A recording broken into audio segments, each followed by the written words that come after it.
Bienvenue sur Relics Road, où les mystères du passé prennent vie. Le parfait Belibast était le dernier cathare parfait connu. À une époque où l'Inquisition avait presque complètement écrasé le catharisme, Belibast est resté le phare solitaire d'une foi interdite. Né à la fin du XIIIe siècle, au cœur du Languedoc, il franchit les Pyrénées pour se réfugier en Catalogne après avoir échappé à la répression.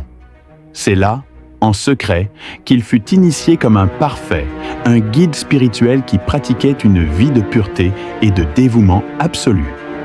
Tout au long de sa vie, il a été le messager d'une ancienne doctrine, se déplaçant entre des châteaux en ruine, des grottes cachées et des villages de montagne, apportant le consolamentum, le dernier sacrement cathare, aux fidèles qui résistaient encore dans l'ombre.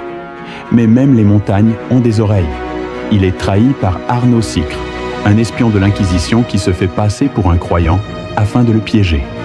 L'embuscade a lieu à Morella, dans le royaume de Valence, où il est arrêté et emmené à Carcassonne.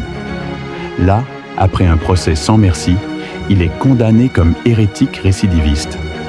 En 1321, le bûcher est allumé pour la dernière fois pour un parfait. Belibast brûla, mais avec lui ne mourut pas le souvenir du catharisme. On raconte qu'entouré des inquisiteurs qui allumèrent le feu, il prononça une prophétie qui le condamna encore plus à leurs yeux.